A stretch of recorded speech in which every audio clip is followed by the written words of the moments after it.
오늘 본문의 이야기는 2019년도를 살아가는 우리들한테는 상당히 좀 생소한 이야기입니다.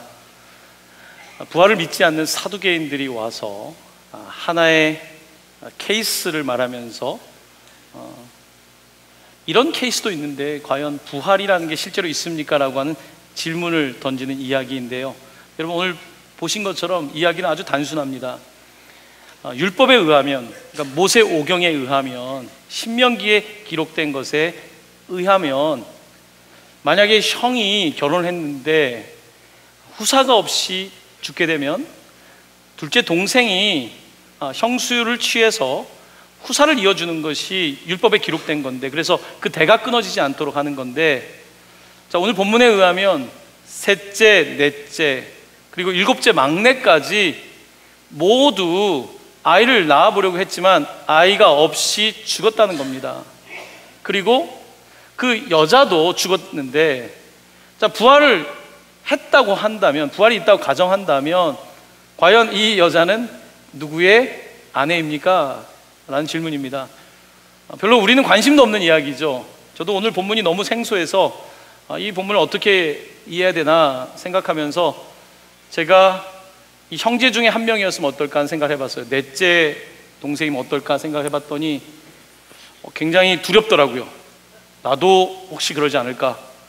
다섯째는 어떻고 여섯째는 어땠을까요? 굉장히 낯선 이야기지만 당사자들한테는 되게 황당하기도 하지만 정말 생사가 달려있는 문제이기도 하겠죠.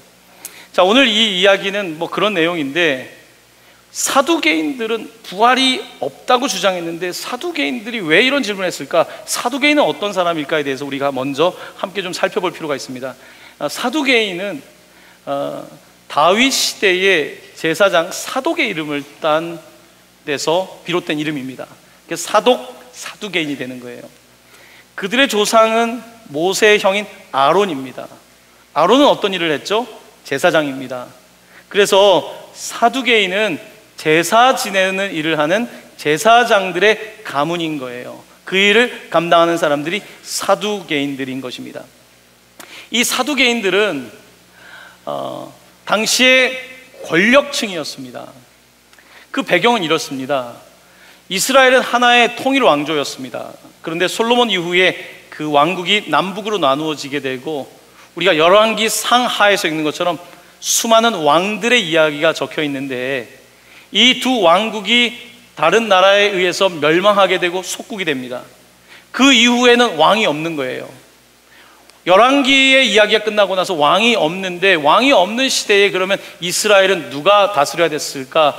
종교 지도자들이 주도권을 가지고 있었습니다. 그렇게 그들이 주도권을 가지고 제사를 중심으로 해서 이스라엘이 계속해서 살아가고 있는데, 예수님 당시는 로마 시대였습니다. 이 로마 시대에 이들은 권력의 중앙에 있었던 거예요. 권력의 중앙에 있으면서 로마와 함께 친로마 정책을 폈던 사람들이 사두개인입니다. 로마는 이스라엘이 자기들의 말을 잘 듣는 속국이길 원했어요.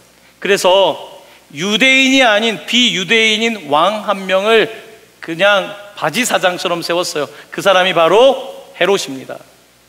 그리고 그 당시에 그곳을 다스릴 수 있는 총독을 하나 보냈죠. 로마 사람, 그의 이름이 빌라도인 거예요. 헤롯이 있고 빌라도가 있고, 그리고 사두개인들은 예루살렘의 중심으로 살아가고 있는데 그들이 권력의 일종의 카르텔을 형성하고 있었던 것입니다. 그와 같은 배경에서 사두개인의 이야기가 등장하는데요, 사두개인은 친로마 정책을 폈고, 사두개인들의 신학, 율법에 대한 입장은 로마와 함께 간다는 것을 봤을 때에 아마 굉장히 현실적인 사람들이었고 현세 중심의 사람들이었던 것을 보게 됩니다. 반대로 성경에 바리새인들 이야기가 나오죠. 바리새인들은 굉장히 율법에 철저한 사람들이었어요. 사두개인들은 바리새인에 비하면 그 수준에 이르지 못했습니다.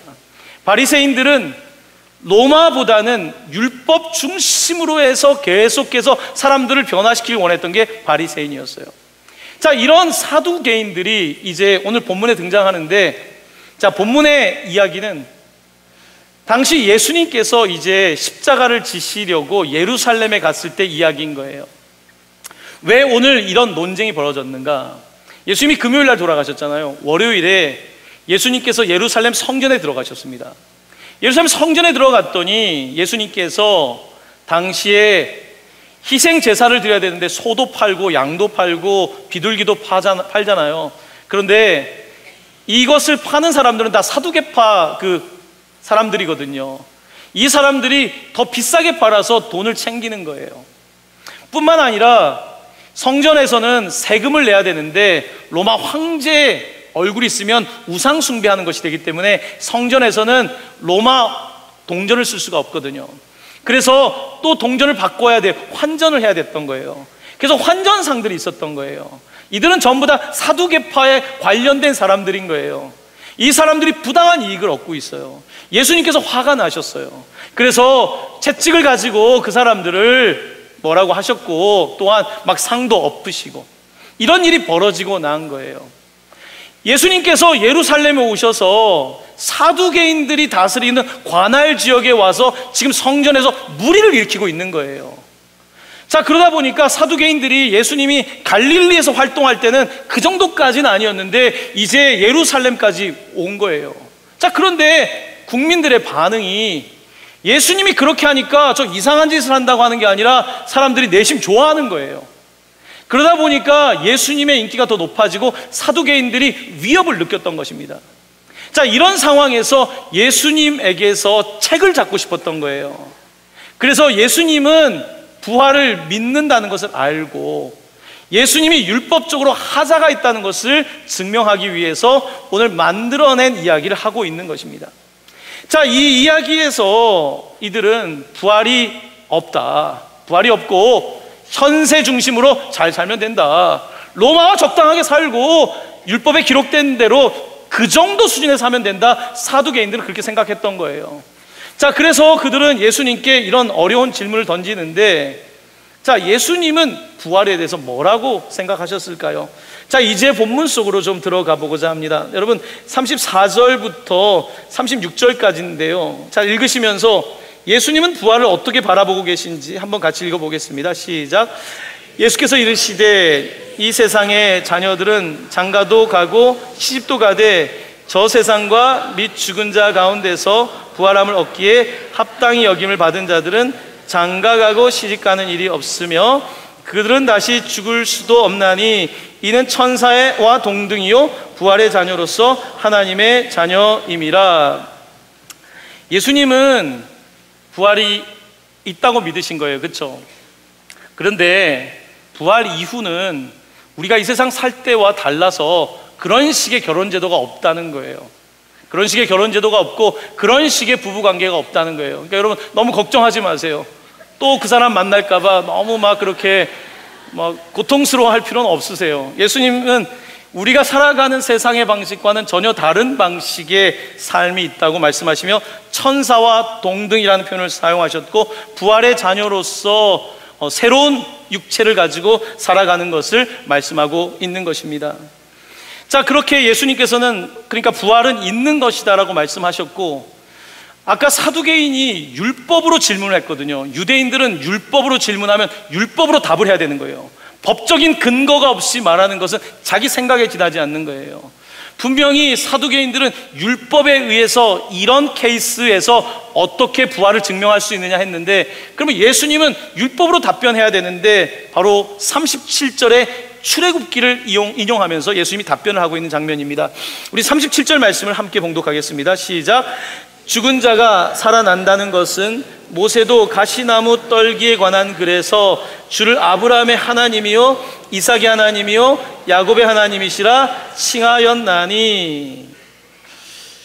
자, 37절 말씀이 사실은 여러분이 성경을 읽으면서 이게 부활과 무슨 상관일까라는 질문이 생길 거예요.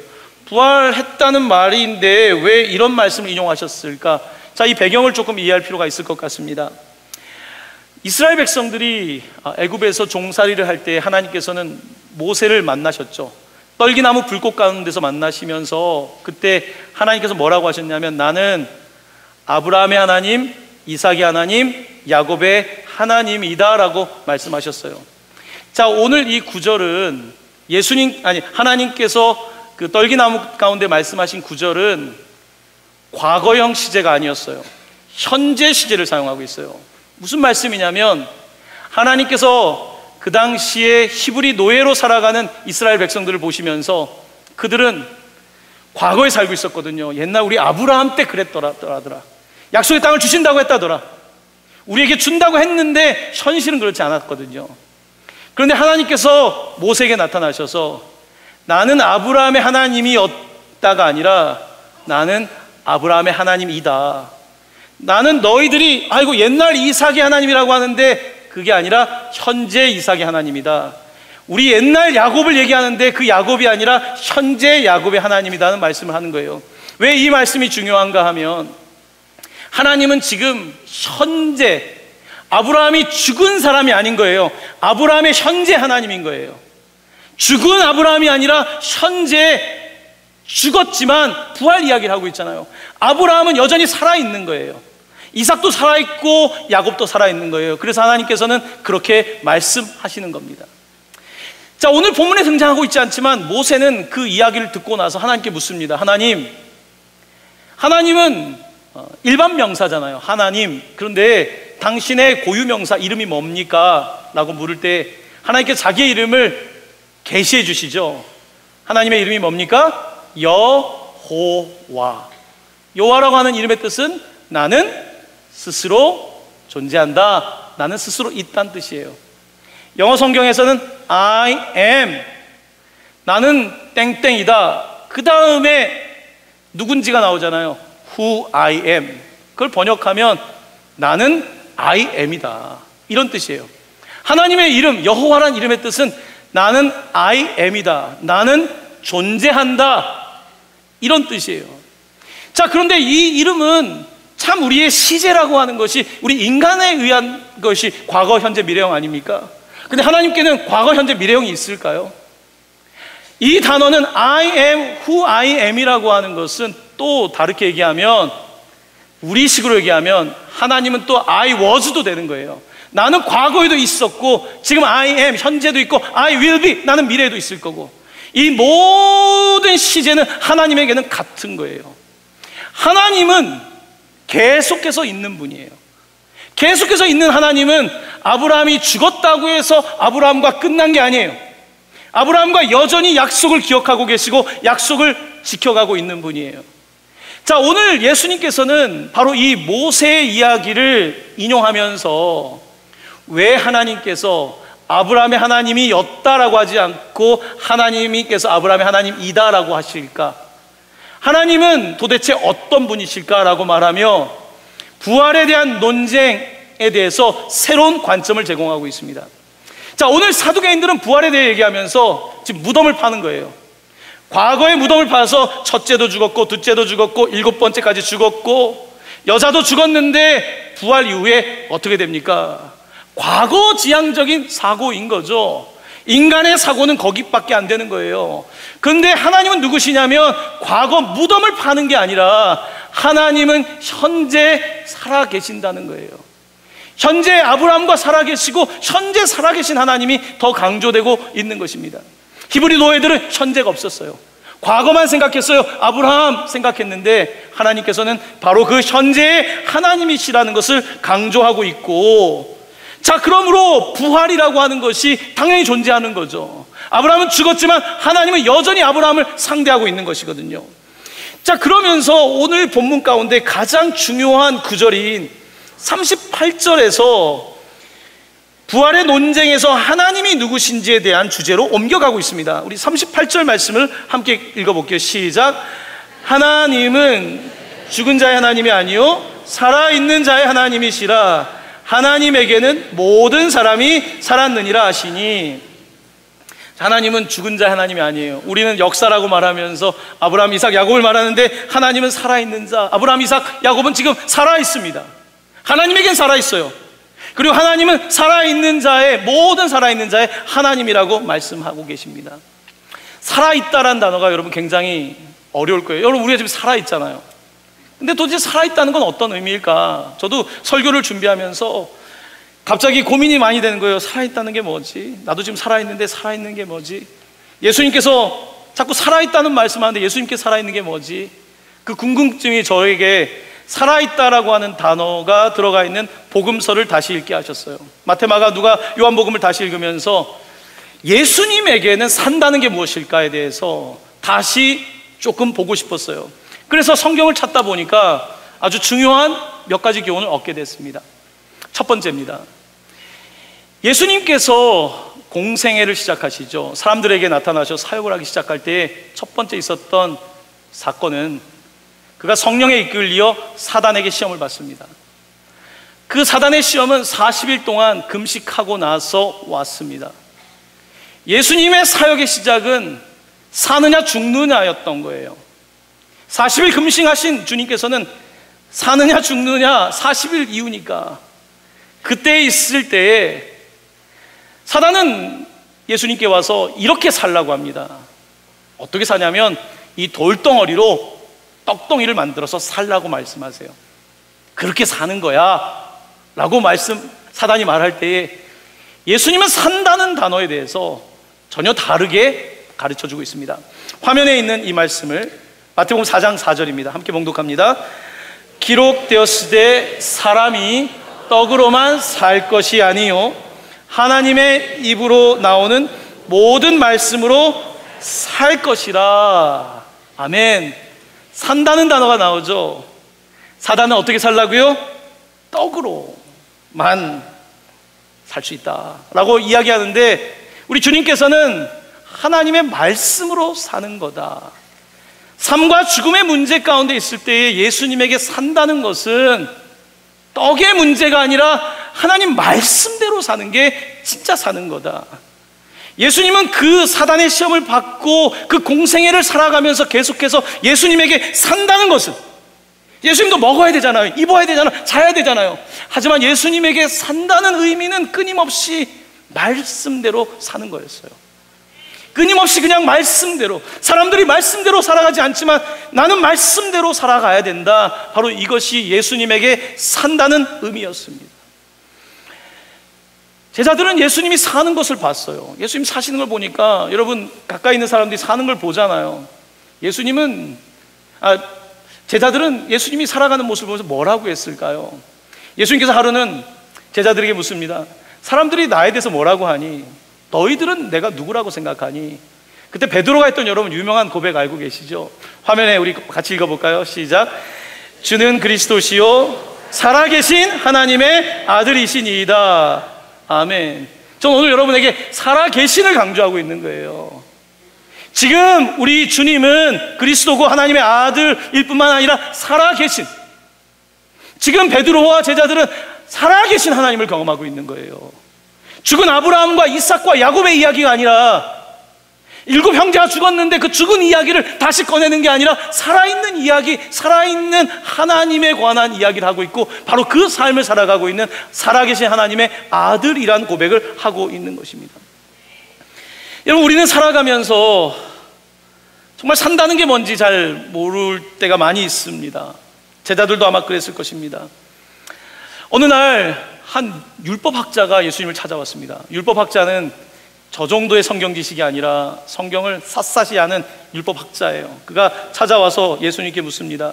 선생님, 무엇을 하여야 영생을 얻겠습니까? 영생을 이야기한 거 보니까 이 사람은 사두개인은 아니었던 것 같아요. 아마 바리새인이었을 것 같아요. 어떻게 해야지 영원한 생명을 얻습니까? 죽어서도 부활을 경험합니까? 라고 물었던 거죠. 그때 예수님께서는 그 사람이 율법학자니까 너가 똑똑하니까 율법에 뭐라고 기록되어 있니? 라고 반문하셨습니다. 그때 그 사람이 누가복음 10장 27절에 이렇게 답변합니다. 내 마음을 다하며 목숨을 다하며 힘을 다하여 주 너의 하나님을 사랑하고 또한 내 이웃을 내 자신같이 사랑하라 하였나이다, 기록하였나이다, 이렇게 답변을 한 거예요. 그가 많이 알고 있는 거예요. 하나님 사랑하고 이웃을 내 몸같이 사랑하는 것을 알고 있었어요. 예수님께서는 그 사람에게 다시 이렇게 말씀하십니다. 화면의 말씀 함께 봉독할까요? 내 대답이 옳도다. 이를 행하라. 그러면 살리라. 여러분, 사는 게 복잡하지 않아요. 산다는 것이 그렇게 복잡한 철학이 요구되는 게 아니에요. 산다는 것이 그렇게 대단한 신학이 요구되는 게 아니에요. 산다는 것은 율법에 있는 단순한 하나님 사랑과 이웃 사랑을 자기처럼 하라는 말씀이에요. 자, 그런데 이 율법학자는 여기서 부딪히는 거예요. 공부를 하라고 하면 공부는 잘할 수 있고, 외우라고 하면 외울 수는 있는데, 이렇게 사랑하라는 말씀을 알고는 있는데 행하기가 어려웠던 거예요. 예수님께서는 그에게 직언을 하시죠. 그러면 행하라. 그러면 살게 될 거다. 산다라고 말씀하고 있습니다. 여러분, 우리도 이 말씀을 듣잖아요. 우리도 알잖아요. 이거 모르는 사람 어디 있어요? 근데 여러분, 행하라 하면 뭐라고 말씀하실 거예요? 행하라고 하면 되는데 왜 못해요? 왜 못해요? 우리에게 힘이 없어서 못하는 거죠. 죄의 힘이 하나님을 사랑하는 힘보다 더 크니까. 이웃을 사랑해야 되지만 나 자신을 사랑하는 힘이 더 크니까. 그러니까 이렇게 사랑하라고 말씀하고 있지만 우리가 그렇게 사랑하지 못하는 거예요. 바로 죄의 힘 때문에 그런 거예요. 율법은 우리에게 지식을 가르쳐주고 이렇게 저렇게 해야 되는 어마어마한 리스트를 주지만 우리는 그것을 행할 수 없다는 거예요. 바로 여기에 율법의 한계가 있는 것입니다. 예수님이 이와 같은 율법의 한계, 지식의 한계, 도덕의 한계를 넘어설 수 있도록 사실은 이 땅에 오신 거예요. 그러면서 우리에게 능력이 없잖아요. 몰라서 못하는 게 아니라 그걸 살아낼 힘이 없잖아요. 바로 이 힘이 없는 우리에게 예수님께서 무엇이라고 말씀하셨냐면요, 요한복음 11장 25절 26절입니다. 우리 함께 한 목소리 봉독합니다. 나는 부활이요 생명이니 나를 믿는 자는 죽어도 살겠고 무릇 살아서 나를 믿는 자는 영원히 죽지 아니하리니 이것을 내가 믿느냐. 아멘. 아까 하나님께서 자기 이름을 계시하셨잖아요. 내 이름 뭐다? I am. 나는 존재한다. 나는 계속 살아있다. 이게 하나님 이름이잖아요. 하나님께서 아들을 보내시고 아들이 뭐라고 하냐면 I am. 나는 누구냐? 부활이다. 생명이다. 나는 계속해서 살아있는 생명이고 부활이다. 지식이 아니라 life, 생명이다. 여기서 이 생명이라는 단어는 우리가 생존을 뜻할 때 단어가 아니라 누구도 없앨 수 없는 생명, 조회, 우리 카페 이름 조회, 바로 그 생명이라고 말씀하신 거예요. 우리는 몰라서 못하는 것이 아니라 사실은 약한 거예요. 죄를 이길 힘이 없는 거예요. 죄를 이길 능력이 없는 거예요. 바로 이와 같은 우리들을 위해서 내가 부활이고 생명이니까 너가 하려고 하지 말고 나를 믿을래? 우리 주님께서 그렇게 묻고 계신 거예요. 사도 바울은 바리새인이었어요. 성경학자였어요. 뛰어났던 이 바울이 열심히 살았죠. 산다고 살았죠. 근데 안 되는 거예요. 율법은 알고 있지만 자기 안에 생명이 없는 걸 깨달은 거예요. 율법은 있지만 지식은 가득하지만 살아내지 못하는 자신의 한계를 보았던 거죠. 그가 예수님을 만나고 나서, 부활하신 주님을 만나고 나서 그가 변하게 되죠.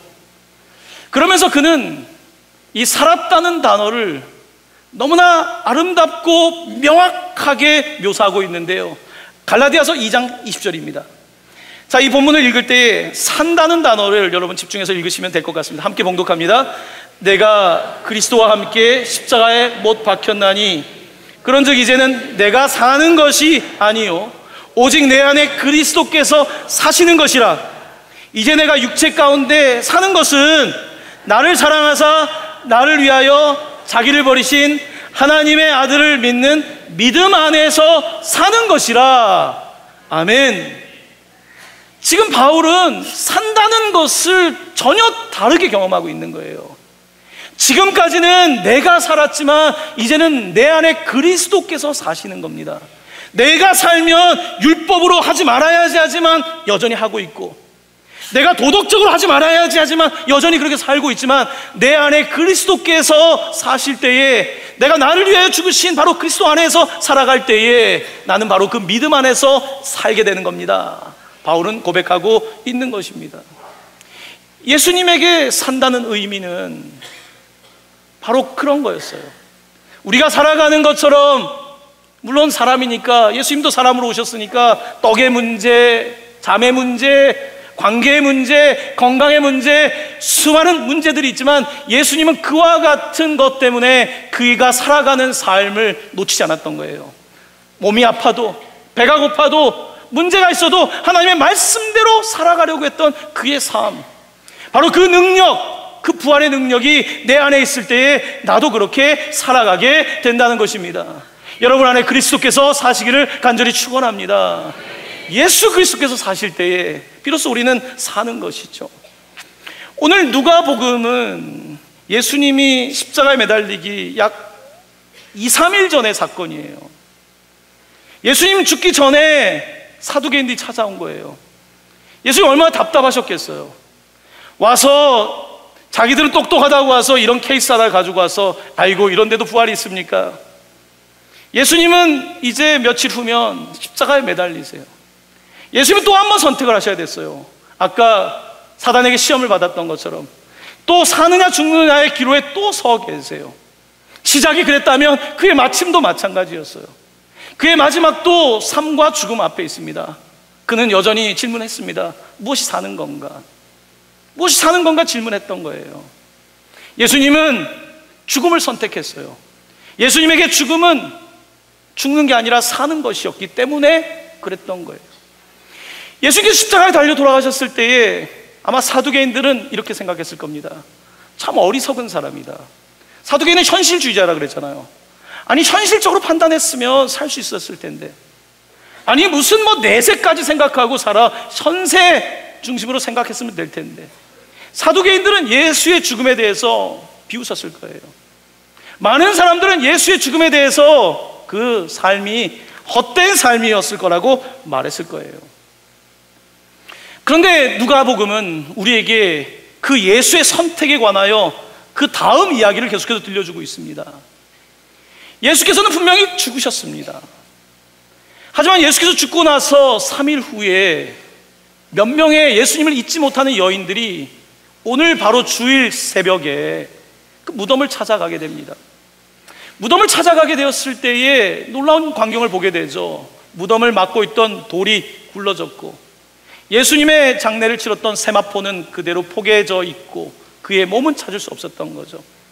그때 천사가 같이 있었던 사람들에게 이렇게 말합니다. 어찌하여 살아있는 자를 죽은 자 가운데서 찾느냐? 어찌하여 살아있는 자를 죽은 자 가운데서 찾느냐? 누가는 오늘 우리를 인도하고 있는 거예요. 삭개오의 이야기를 지나서 사두개인의 이야기를 통해서 우리를 하나하나 더 이끌고 있는 거예요. 산다는 것은 무엇인지, 산다는 것은 사두개인처럼 현실 속에서 살아갈 수밖에 없는 인생이지만 그 현실을 사는 사람이 아니라 하나님 말씀으로 사는 것, 하나님 말씀으로 끝까지 가는 것, 하나님의 사랑을 끝까지 붙잡고 사는 것, 끝까지 내 이웃을 내 자신처럼 사랑하기 위하여서 끝까지 자기 자신을 내어주는 것, 바로 이것이 그가 행했던 삶이었고 우리에게 행하라고 하시는 거예요. 하지만 우리는 할 수가 없어요. 왜냐하면 여전히 죄의 권세가 우리를 붙잡고 있기 때문에.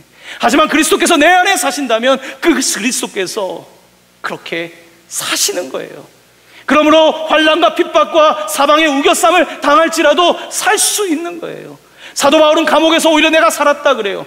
율법 가운데 내가 살 때는 오히려 내가 죽었었고 이제 감옥이지만 예수와 함께 사는 것이 사는 것이라고 오늘 바울은 그렇게 고백하고 있는 것입니다. 여러분, 요즘 사는 것이 쉽지가 않은 분들을 목회 현장에서 많이 만나게 됩니다. 사실 죽지 못해 사는 거죠. 죽지 못해 사는 것은 사실 사는 건 아니에요. 죽지 못해 살면 안 돼요. 왜 죽지 못해 삽니까? 살아야죠. 살아내야죠. 예수님처럼 우리가 끊임없이 말씀대로 살아내려고 해야죠. 나는 못하지만 내 안에 있는 예수께서 하시기 때문에 그렇게 살아내야 되겠죠. 바로 이것이 성경이 우리에게 가르쳐주는 살아있다는 의미가 아니겠습니까? 20세기 최고의 지성, 21세기까지 지속되고 있는 인문학의 대부라고 할 수 있는 이어령 교수가 사랑하는 딸 이민아 목사가 죽고 크리스찬이 됐잖아요. 그도 지금 암과 싸우고 있잖아요. 어쩌면 마지막 인터뷰가 될 수도 있는 인터뷰를 하면서 영혼의 무게에 대한 이야기를 했어요. 덩컨 맥두거를 인용하면서 사람이 죽을 때 몸무게 차이를 조사해 본 거죠. 그럼 사람이 딱 죽을 때 몸무게가 어떻게 달라질까요? 실험을 했더니 21g 차이랍니다. 21g. 이효령 씨는 자신의 암을 일종의 하나님의 선물로 생각하고 죽음을 향해 나아가고 있거든요. 그러면서 이제 계속 글을 쓰고 있잖아요. 그가 표현한 글입니다. 덩컨 맥두걸이라는 학자가 실험했어요. 죽은 후 위로 떠오르는 영혼의 무게를 쟀더니 21g이었죠. 그러니 죽어갈수록 더 보태지 말고 불순물은 빼야 해요. 21g의 무게로 훨훨 날아야지요. 이게 이어령 씨가 한 이야기예요. 죽음을 앞두고 있으면서도 두려워하지 않고 끝까지 살아가는 거, 말씀 붙잡고 살아가는 거, 21g 훨훨 날아가려고 하는 소망을 갖는 것, 나름대로 참 멋지게 사는 어르신이라고 생각을 합니다. 사랑하는 성도 여러분, 우리가 살면서 이래 못 살겠고 저래 못 살겠고 우리 그렇게 못 살겠다고 말하잖아요. 정말 못 살겠습니까? 정말 그래요? 오늘 본문 말씀은 우리에게 삶 자체의 가치에 대해서, 살아낸다는 것이 어떤 것인지에 대해서, 예수님은 어떻게 하셨는지에 대해서 어리석은 우리들을 깨워주는 말씀이거든요. 지식에 있는 것이 아니라 능력에 있음을 말씀하고 있는데요. 이번 주 요즘 다니엘 기도회 아시죠? 그 오륜교에서 시작이 되어서 막 전국에서 전 세계에서 같이 온라인 통해서 같이 예배하고 하는 그런 기도회죠. 저는 그 가운데서 지성호 씨의 그 설교라기보다는 하나의 간증을 듣게 되었습니다. 지성호 형제는 탈북자예요. 작년 미국 국회에서 트럼프 대통령이 연설을 할 때에 바로 탈북자로서 영부인 옆에 앉아 있었던 사람이죠. 지성호 씨의 이야기는 그렇습니다. 1990년대 고난의 행군 시절에 많게는 300만이 죽었다고 하잖아요. 함경도 두만강 근처에 살고 있었던 그는 할머니가 아사로 죽는 걸 봤고 동생들이 있고 아버지와 자기는 먹을 게 없으니까 이제 중국에서 왕래하는 석탄을 나르는 기차를 타서 석탄을 훔치는 거죠. 석탄을 훔치다 보면 매를 맞기도 하고 뭐 이런 일 저런 일이 있죠. 15살의 나이에 몸무게가 20kg가 되지 않았던 것 같아요. 새끼를 굶고 석탄을 훔치기 위해서 이제 그 기차 위에 올라탄 거죠. 근데 이게 너무 힘이 없어가지고 이게 기절한 거예요. 그러면서 이제 이 지성호 형제가 이제 기차에서 떨어지게 되는데 그만 그 다리가 레일 위에 있었던 거예요.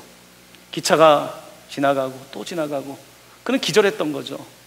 여러 대 셀 수 없는 기차가 지나가게 된 거죠.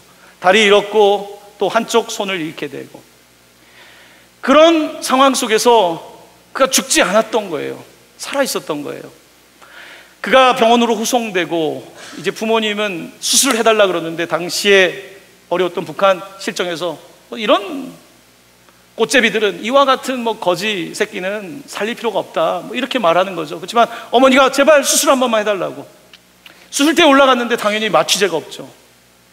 몸이 다 썩어 들어가니까 이 소년이 생으로 이 톱으로 이거를 자르는 것을 경험한 거예요. 그리고 꼬매고 이 모든 것을 겪었던 거죠. 이 기절을 하게 되면 막 의사들이 따귀를 때리면서 너 이런 데도 살아야 되냐고, 너 왜 살아야 돼? 이런 이야기가 자기의 귀에 아직도 들린다는 거예요. 왜 살아야 될까? 여러분, 생이라는 게 참 희한하지 않습니까? 또 죽으라 그러면 죽고 싶지 않아요. 살고 싶어요. 어쨌든 그는 살았습니다. 2006년에 탈북을 했어요. 10,000km 정도 되나 봐요. 두만강에서부터 중국을 거쳐서 라오스를 거쳐 태국까지 어마어마한 그 거리를 목발을 짚고 자동차를 바꿔 타면서 온 거죠. 라오스의 정글에서는 다 가고 혼자 남아져서 또 죽음의 밤을 보내고 우여곡절 끝에 남한까지 도착한 거죠. 남한에 와서 그에게 산다는 건 뭐였을까요? 밥 한 그릇 더 먹는 게 사는 거 아니었을까요? 배가 고팠던 경험이 있다면 밥에도 집착하게 되잖아요. 제가 어떤 분에게 들었어요. 탈북하신 성도들은 야채를 싫어한대요. 풀 싫어한대요. 정말 먹고 싶었던 것들을 여전히 붙잡고 있는 거 아니에요? 여기 와서 이제 그렇게 살고 대학을 진학하게 되고 하면서 그는 이제 잘 살아야겠다 이런 생각밖에 없었던 거죠. 그랬던 그가 중국에서 만났던 하나님을 계속해서 만나고 그러면서 그의 삶의 변화가 일어나게 됐어요. 나도 다른 사람을 위해 살아야겠다. 하나님이 나를 살려준 이유가 있다. 그 사실을 깨닫고 탈북자들을 구출하는 일을 하는데, 중국에서 그 탈북자를 남한까지 데리고 오는데 평균 200만 원이 듭니다. 이 곳곳에서 사람들이 조금씩 돕잖아요. 한 명이라도 구원하기 위해서. 그래서 북한 인권단체를 만들어서 한 명씩 구원하는 일을 하고 있는 거예요. 그러면서 같이 탈북자들과 함께 미국에 건너가서 인권운동을 하고 사람들 앞에서 준비한 공연을 하고 탈북자의 현실을 알리고 목발을 가지고 다니면서 자기 자신이 하나의 간증인 것을 보여주고, 하루는 백악관에서 그가 같이 한 탈북한 형제들과 함께 막 공연을 하고 좀 우리를 좀 봐달라고 백악관에서 아무런 반응이 없었다는 거예요. 하나님께 기도를 했다는 거예요. 그로부터 5개월이 지나고 그가 있었던 곳은 바로 미국의 국회였습니다. 트럼프 대통령이 당시에 이 지성호 씨의 이야기를 하면서 지금 제가 드렸던 그 말씀, 그 간단한 간증의 이야기를 해주면서 그가 살아있는 이유, 그리고 그가 크리스찬이라고 말했을 때에 죽을 뻔했던 그 사건들을 이야기하면서 바로 북한의 현실을 말하며 지성호 씨를 일어나라고 하는 거예요. 그가 자리에서 일어났을 때, 예전에 화면 보신 분들은 모르겠지만 사람들이 기립박수를 치기 시작합니다. 기립박수를 치기 시작하는데 2분 동안 박수가 끊이지 않습니다. 그는 하염없는 눈물을 흘리며 목발을 들었어요. 아버지가 만들어줬었던 그 목발을 기억하며, 이제는 의족과 의수가 있지만 더 이상 목발은 필요 없지만 목발을 지켜들고, 바로 이게 내가 살아있는 이유라고, 바로 나는 오늘 살아있어서 바로 이 북한의 문제에 대해서 말할 수 있는 사람이 되었다고.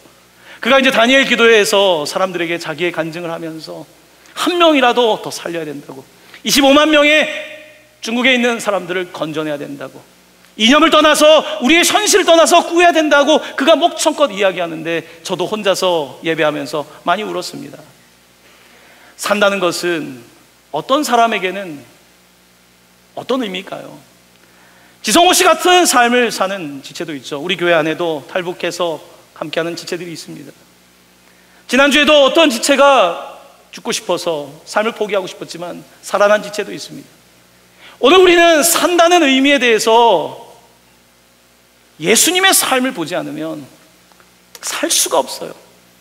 예수님의 삶을 보지 않으면 어떻게 우리가 살아낼 수가 있겠습니까? 이런저런 일을 겪으면서 어떻게 우리가 살 수가 있고 우리의 삶의 목적이 도대체 어디 있겠습니까? 하지만 복음서는 우리에게 말씀하고 있는 거예요. 예수의 삶을 보라고, 예수의 죽음을 보라고, 그리고 그 죽음도 막을 수 없는 그 생명 부활을 보라고 말씀하고 있는 것입니다. 오늘 복음서는 우리에게 도전합니다. 주님께서 살아나셨다. 주님께서 살아나셨다. 살아나셨습니다. 그리고 그는 지금도 살아 계십니다. 그리고 그는 다시 오실 것입니다. 그는 영원하신 하나님이시고 오늘 그 예수 그리스도를 주로 모시고 살아가는 우리는 죽은 자 같으나 살아있는 자이고 세상이 넘어뜨릴 수 없는 그와 같은 능력의 사람들로 살아가게 되는 것입니다. 사랑하는 성도 여러분, 살아가십시오. 사는 것입니다. 포기하지 마십시오. 하나님을 붙잡고 살아가는 것 자체가 선한 것입니다. 하나님은 오늘 우리를 부르시고 그 생명 가운데 우리를 인도해 주십니다. 그 놀라운 예수 그리스도의 영이, 그 성령이 여러분들과 함께 하시기를 우리 주 예수 그리스도의 이름으로 간절히 축원합니다. 아멘. 아멘.